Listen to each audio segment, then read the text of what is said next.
Berjumpa lagi dalam permenungan kita edisi Rabu 13 Oktober 2021 dalam pekan ke-28 masa biasa. Bacaan-bacaan liturgi hari ini, bacaan yang pertama dari surat Rasul Paulus kepada jemaat di Roma bab 2 ayat 1 sampai 11 dan bacaan Injil dari Injil Lukas bab 11 ayat 42 sampai 46. Yesus dalam bacaan Injil hari ini mengecam orang-orang Farisi dan pada akhirnya juga ahli Taurat. Kalau kita perhatikan secara teliti bacaan-bacaan dari Perjanjian Baru, secara khusus dalam keempat Injil, ada kelompok orang Farisi ahli Taurat di satu sisi dan ada Yesus di sisi lain. Sepertinya kedua kelompok, boleh kita katakan seperti itu, antara orang Farisi ahli Taurat dan Yesus, itu selalu terjadi hal yang kurang cocok. Pertanyaannya, mengapa? Kalau dari sisi Yesus kalau sekiranya seperti dalam bacaan Injil hari ini mengecam orang Farisi dan ahli Taurat, itu tidak karena kebencian, tidak sama sekali. Tidak karena Yesus merasa bahwa orang-orang Farisi ahli Taurat itu saingannya. Bukan. Yesus mengecam mereka karena apa yang menjadi ekspektasi Yesus, harapan Yesus terhadap orang Farisi dan ahli Taurat ternyata tidak mereka penuhi dalam kehidupannya. Mengapa? Orang Farisi dan ahli Taurat ini kan kelompok elit dalam agama yang tahu banyak tentang hukum Taurat. Maka diharapkan oleh Yesus mereka itu sewajarnya, sepantasnya menjadi panutan bagi umat biasa dalam kehidupan beragama, bahkan kehidupan secara umum. Mereka harus memberikan contoh hidup yang baik dalam kehidupan bermasyarakat dan dalam kehidupan beragama. Tapi rupanya apa yang Yesus harapkan itu jarang dia jumpai dalam sikap hidup orang Farisi ahli Taurat.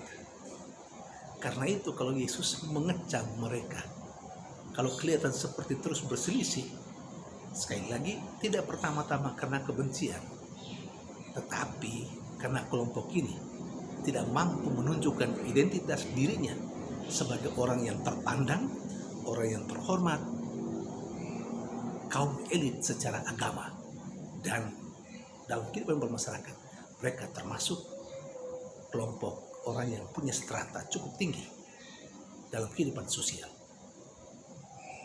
Sementara orang Farisi ahli Taurat justru sebaliknya melihat Yesus dan kehadirannya sebagai saingan bagi mereka.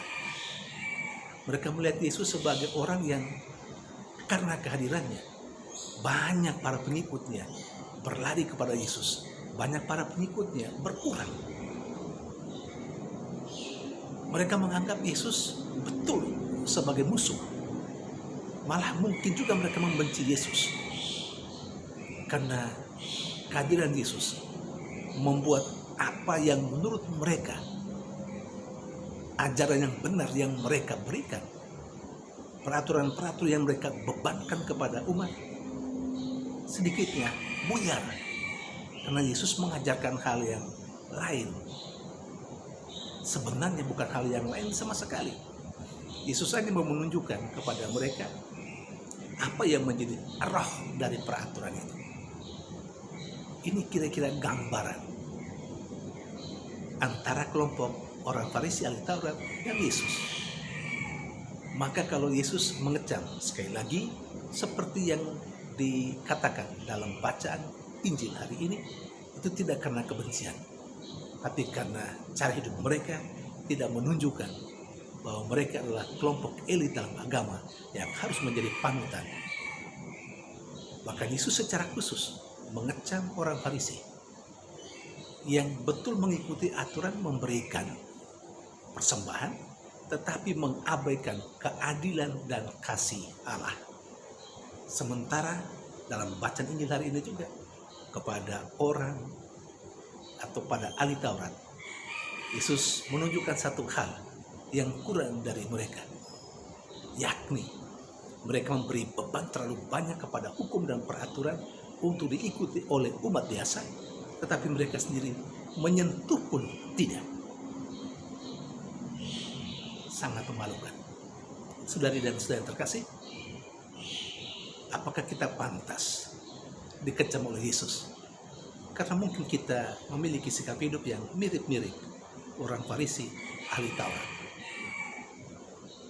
Secara khusus, kalau orang Farisi, ahli Taurat adalah kelompok elit dalam agama, kita sih dalam hidup beragama dan beriman kita tidak kenal kelompok elit. Tapi siapa tahu ada sebagian orang yang merasa dengan jabatan tertentu, dengan peran tertentu, dia menganggap dirinya sebagai kelompok elit. Nah, oke lah, boleh-boleh saja. Tetapi Yesus mengharapkan supaya kelompok elit dalam agama harus memberikan contoh hidup yang baik, harus menjadi panutan.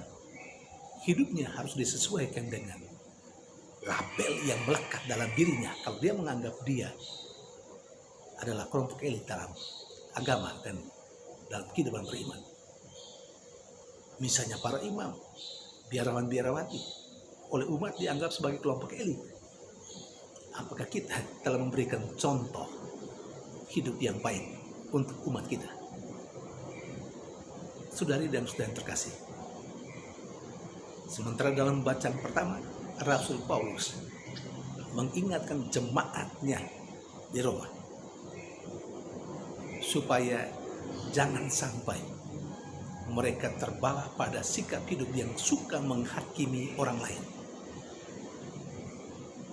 Alasan Paulus jelas, jangan menghakimi orang lain, karena orang yang menghakimi itu juga banyak kali juga melakukan hal yang sama seperti orang yang dihakimi. Saudari dan saudara yang terkasih, maka sesungguhnya secara positif ajakan Paulus kepada jemaatnya di Roma untuk jangan menghakimi bermaksud supaya orang lebih banyak melihat dan masuk ke dalam diri untuk menemukan kesalahan dan kebobrokan hidupnya, lalu bertobat. Saudari dan saudara yang terkasih, memang kecenderungan mata kita, mata-mata ini, indera dan mata hati kita, pikiran kita, kecenderungan pada umumnya selalu melihat keluar, melihat kesalahan yang ada dalam diri orang lain dan lupa menoleh ke dalam diri sendiri. Melalui bacaan pertama hari ini, kita diajak untuk pertama-tama melihat dosa dan salah yang lekat yang ada dalam diri sendiri dan jangan menghakimi orang lain. Karena apa? Penghakiman sesungguhnya, sejatinya adalah hak Allah. Dan penghakiman mesti terjadi pada hari akhirat, di mana kalau orang sudah menyelesaikan hidupnya, orang bisa atau Allah bisa mengambil kesimpulan orang ini A atau B atau C.